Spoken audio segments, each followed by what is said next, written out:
Hey guys, and welcome to FAM 105 and 106. This will be a instrument flight rules flight from Busan over to Kadena, and we're going to shoot an ILS approach. You can see the weather here is pretty nasty. We got some good wind, and it's raining. Ceiling I think is about maybe 1,000, maybe actually it might be up to 3,000, but it's pretty low. So let's get started, and we'll set up our instruments for the departure. And of course we have our lights on due to these weather conditions. Alright, so just going through my flight check here. I noticed one thing I didn't mention in the last video. You know, this is chaff and flare, of course. This audio cue is for your radar warning receiver. And sometimes when you're in flight and you hear like a solid tone and it's just repetitive, usually that's an F-18 that's locking you up. It's pretty loud, so the way you change that, it usually defaults around, you know, maybe here or halfway. So you know, if you want to, you can certainly turn that down. Obviously, don't turn it all the way off, or else you won't be able to hear aircraft scanning you with their radar or locking you up. So I like to keep it around there. You can still hear it, but it's not obnoxious and overpowering. Alright, so as we wait for alignment, we're going to go ahead and set up our radios. And right now I'm tuned on UHF 15, which is Busan Tower at 232.4. And we're going to select 1 on the upfront controller. And that's the TACAN station selector. So you can see here we're on channel 57, and this is our ILS frequency. While we're here, let's go ahead and turn, you can see it says ILS off. Let's turn the ILS power on. It's not going to actually display it on your HUD for now, but it will just give it power. Alright, so we're going to be going over to Japan, and the airport identifier is Romeo Juliet Foxtrot Foxtrot. That's Kadena. So we'll go ahead and set TACAN to 57, and the way you do that is just select 57 to enter. And I already did that. And then you can also put in your ILS frequency, which is going to be 108.70, and hit enter. That's for runway 19. And then our course, which is down here, it's the runway course depending on magnetic variation, and it's 191 for runway 19. Kadena, so we'll hit enter on that. Down here, this TACAN is the backup, so to remind myself, I'm just going to set this on 0, and you can right click on these to remind myself that I'm actually using the upfront controller.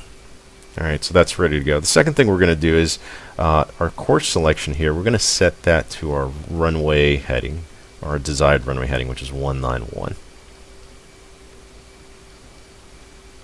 There we go. And that's ready to go. And just as a reminder, we still have that avionics warning there. So all you got to do is go the middle button here, go test, and then acknowledge these startup test. And we'll go bit 2 and make sure that there's nothing else there as well. If you do get an error in bit 1 or bit 2 after this point, you know that it's a true failure or error of the system. Maybe you're in combat and you take some damage. It'll show damage here, so just be aware of that. Alright, so we're all lined up. I got nose wheel steering on. The lights on the panel are clear, and we're ready to taxi. I'm going to go ahead and call the tower, and my call sign is Hornet 11. Busan Tower, Hornet 11, ready to taxi. Hornet 11, ready for departure. Hornet 11, Busan Tower, position and hold. Position and hold, Hornet 11. Alright, so we'll start moving up here. And we'll taxi out. The tower actually thinks this is runway 14, but it's labeled 16. So that must have changed at some point. And like I said in a previous video, you know, runway headings do change depending on the magnetic variation. So maybe, you know, arbitrarily every 6 or 7 years you might see a runway change from runway 14 to 16. And that's because magnetic north, it's not the actual position of magnetic north that, well, yeah, it probably is the positioning of the magnetic north due to the Earth's magnetic structure.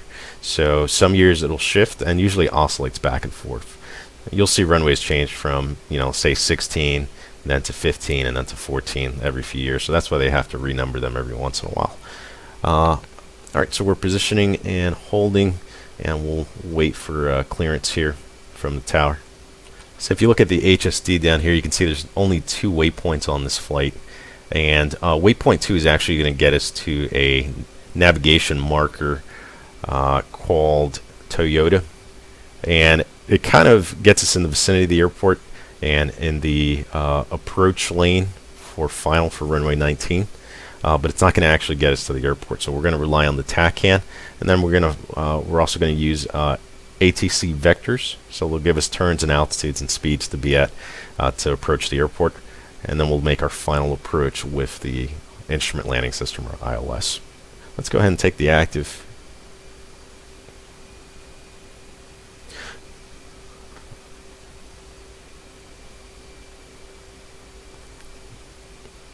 Nice rainy day today. Alright, so here I am on the left side. I'll go ahead and apply brakes.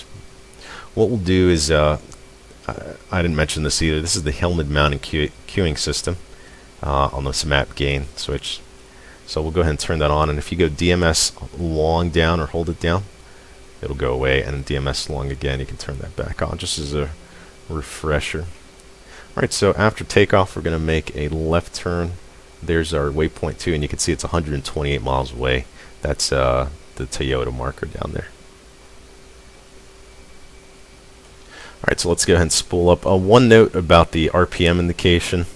If you notice there, it's all messed up, and the reason for that is if you have smart scaling enabled. A lot of people are having this issue, so I imagine it's just inherent to the code. And for the time being, we'll figure something out. We might disable smart scaling, or we might actually keep it on and just deal with the RPM and do it by feel. So, but for now, just do it by sound and by feel. You can also hit forward slash, excuse me, and that'll bring up your engine RPM there as well. Alright, so we'll stay on the brakes. We'll go external. Check, stick forward, stick back, stick left, stick right, left rudder, right rudder. Engines are good. And I can't check the temperatures or fuel flow. Seems like it's fine due to that. Alright, so we'll take off. The winds again are from the south at about 25 knots. So let me just verify that real quick. Hornet 1-1, wind check. Hornet 1-1, boom sound approach, 180 at 21 knots. Alright, 21 knots, 180, that's a pretty strong wind. So we'll expect the nose to shift to the left. Alright, and we're rolling. Keep the nose with steering on until 70 and then disable. I'm going to try to stay off the brakes here. Alright, 140, nice easy gentle pull up. Don't go above 5 on the watermark there, that W on the HUD. Or try not to. 1-1, boom sound tower, resume on navigation. Positive rate, we're going to put the gear up, and no lights on the panel. Alright, so tower just clears to resume our own navigation, so we're good to go.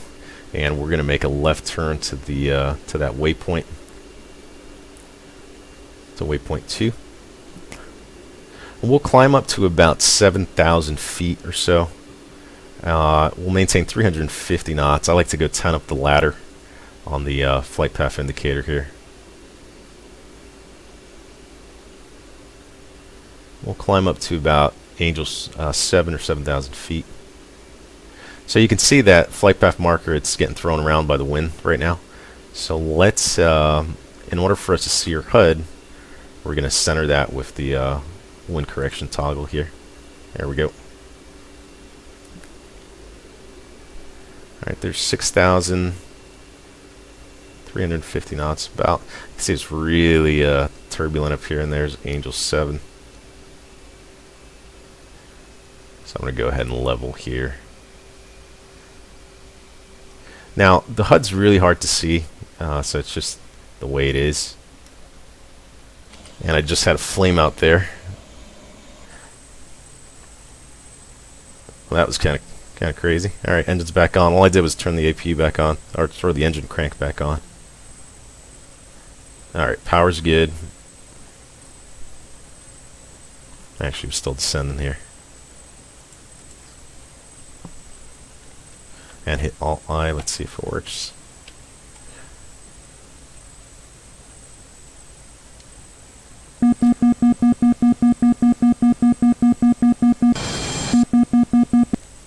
Alright, let's try to get about 300 knots if we can. If not, we'll have to eject here. Altitude. Altitude. I think I have the...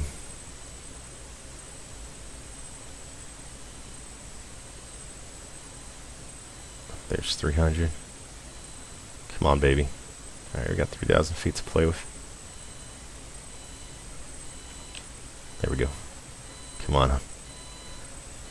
Let's start up here.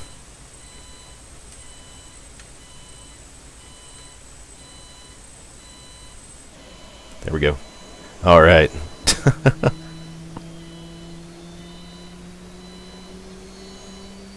Come on, baby. 70, 80 RPM, we're good. We're recovered. I think I accidentally had the idle cutoff on my throttle. So what happens if you pull the throttle too far back, it'll actually idle cutoff. Or that could have been a genuine engine failure. I don't know, but that was pretty cool. I'm not gonna lie, guys, that was pretty scary. I think that was a genuine engine failure because I had about 90% power. Wow. I heard a rumor that 4.33 would include some random failures, but I'm not sure. I know you can disable it in the settings zone, and I do have it disabled, but I don't know. I think they might include just some random failures even on top of that. Alright, so climbing back up to Angel 7. And we're still, wow, these beautiful clouds. We're still headed towards waypoint 2.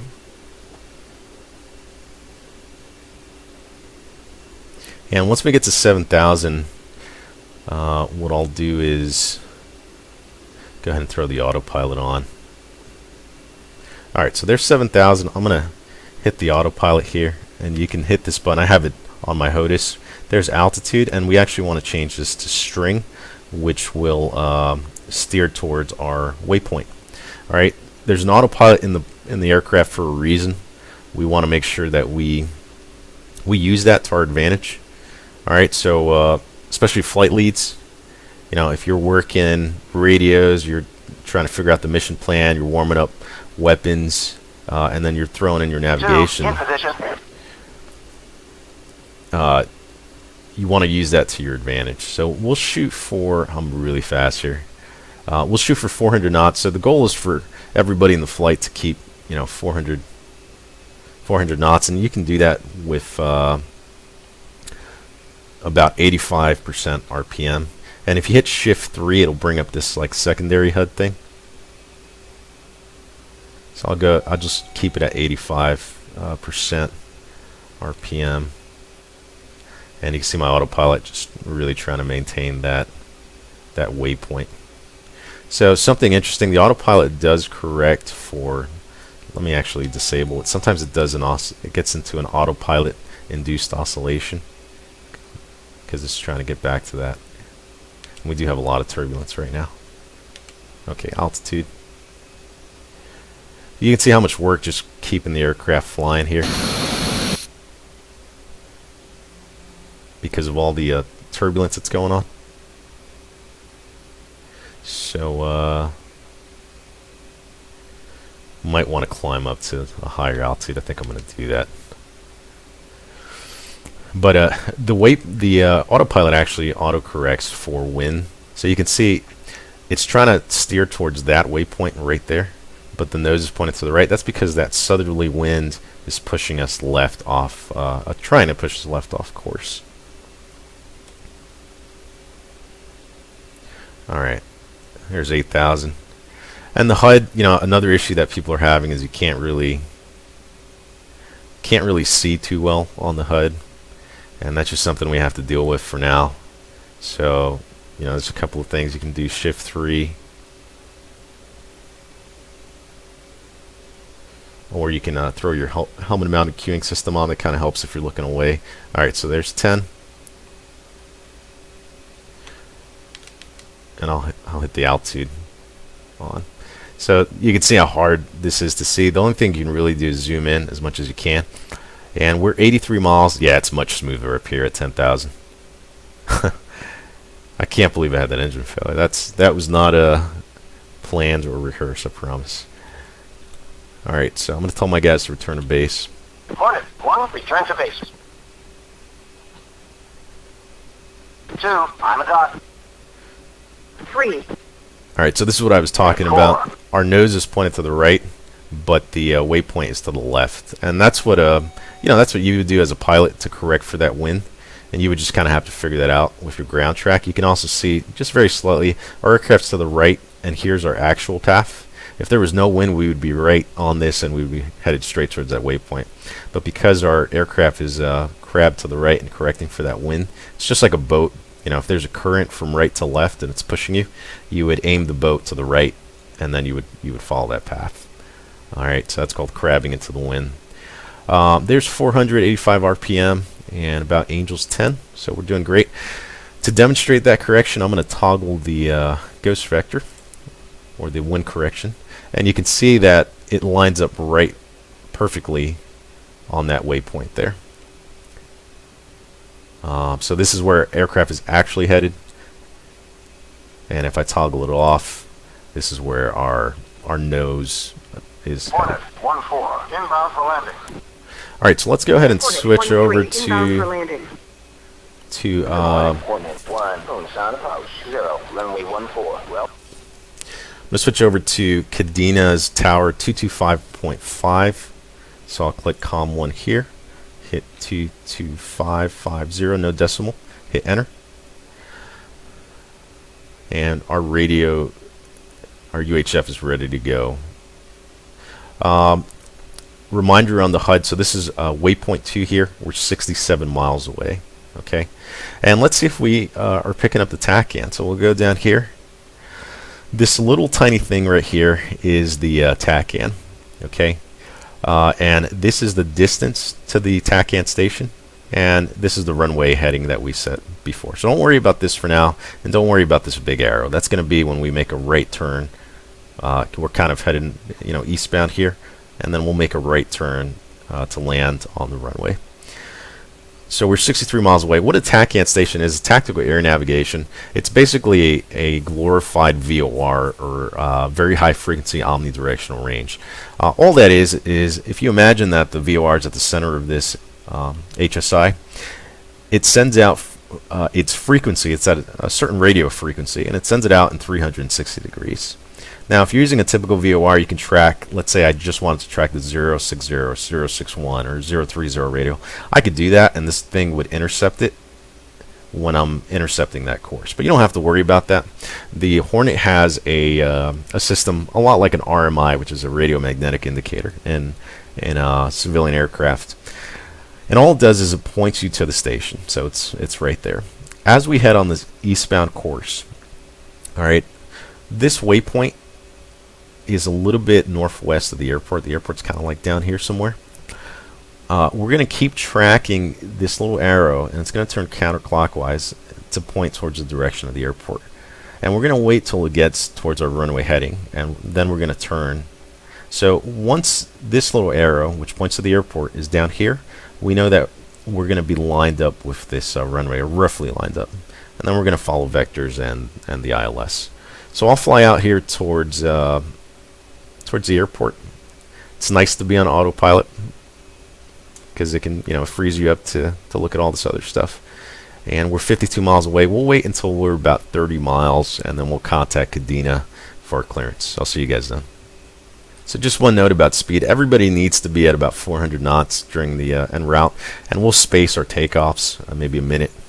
And the reason for that is we want to maintain separation between aircraft. So if one person's pushing 500 knots and another person's doing 250, then there's a chance that you can overrun because we're on the same course here. So 400 knots en route. Alright, so we're about 22 miles now, and 20-30 miles is probably fine to call the tower, so I'm going to go ahead and hit T And I'm going to request ATC vectors. Hornet 1-1, inbound for landing.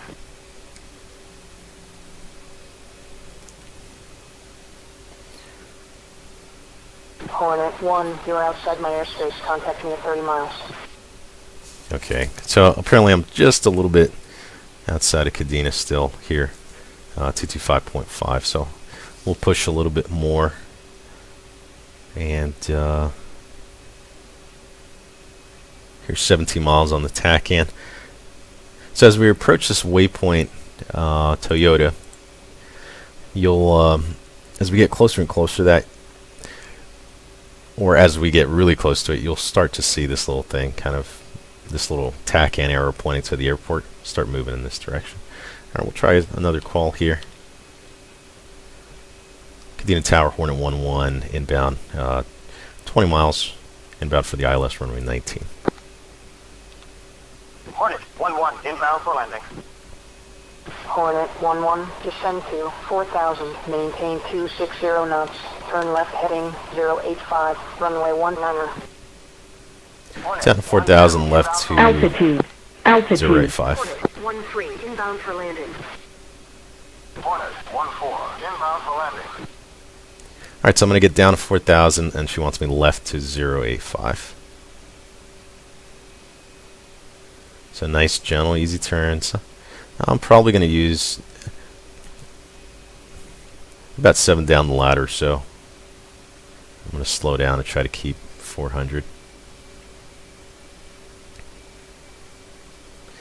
So just scan Hornet your instruments. 1-1, maintain 250 knots, turn left heading 080. 250 and left to 080, Hornet 1.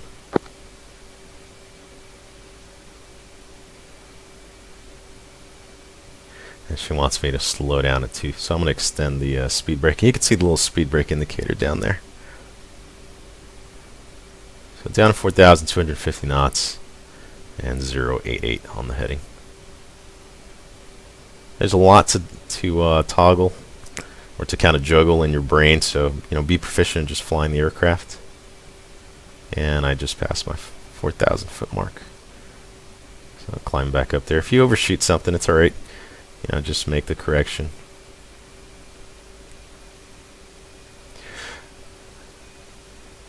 Alright, so there's 4,000.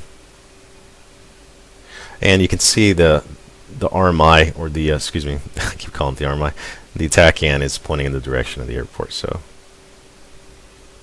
Alright. A lot of turbulence up here, so it's kind of hard. Just try to maintain your altitude as best as possible. And you can see the FPI is fluctuating back and forth. Just do an average of it and just keep it there.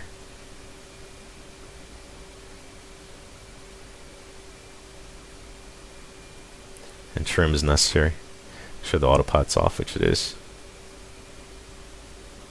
Hornet 1-1, climb to 4,000, maintain 250 knots, turn left heading 080, runway 19er. Left to 080, Hornet 1-1.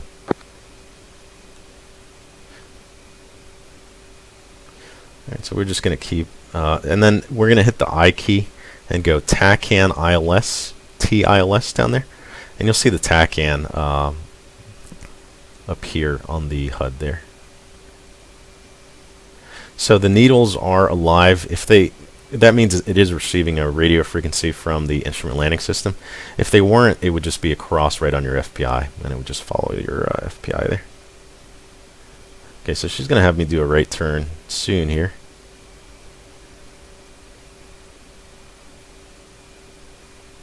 Try to slow down a little bit more. You can see the water out there, but it's not really much of a visual reference because the visibility is pretty low right now.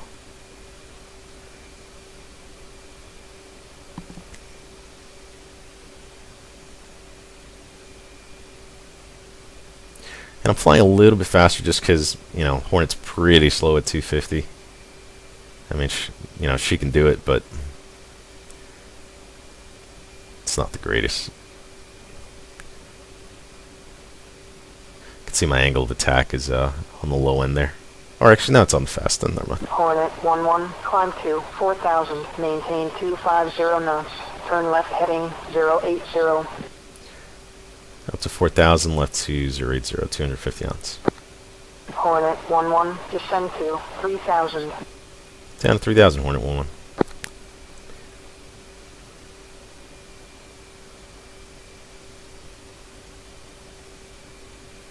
So we're just following the directions here. It's 34, 33.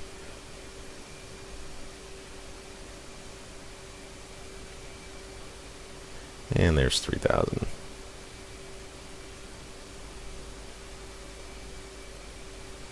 Hornet 1-1, descend to 2,000. Maintain 230 knots. Turn right heading 200. Vectors to final, runway 19er. Down to 2,000, right to 230, 230 knots, Hornet 1-1. Hornet 1-1, turn right heading 205. Right to 205, Hornet 1-1. So I'm actually going to do a nice tight turn here.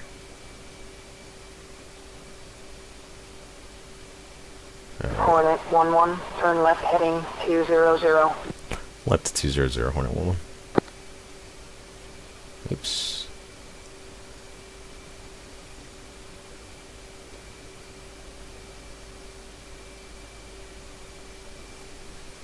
Hornet 1-1, maintain 250 knots. 250 knots, Hornet 1-1. There's a lot of turbulence up here.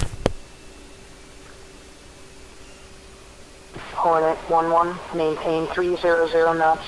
Turn left heading 195. Left to 105, 300 knots. You can see that little circle that appeared, and that is our ILS Hornet guide. 1-1, turn left heading 195. Left to 195.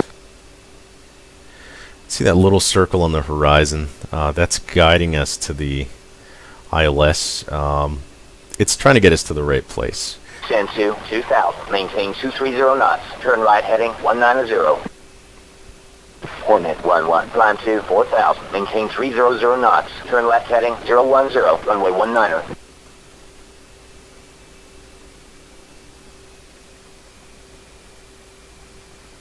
Hey guys, so I'm just doing the final approach here with the ILS, just so you can see what that looks like. So I'm a little bit fast, about 200 knots, and I'm just doing that so I could fight through the wind here. Going visual on the runway.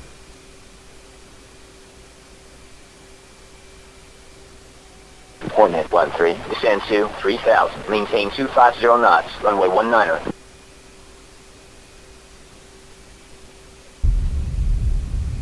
Hornet 1-1. Contain approach. Next time, get a clearance before landing. And heavy on the brakes.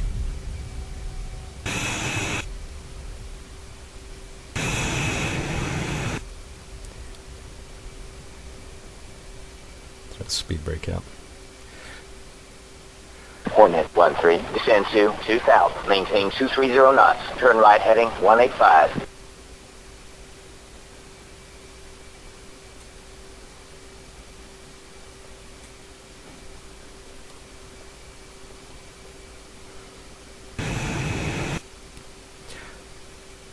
Alright, so that was the landing at Kadena. Hope you guys enjoyed that video.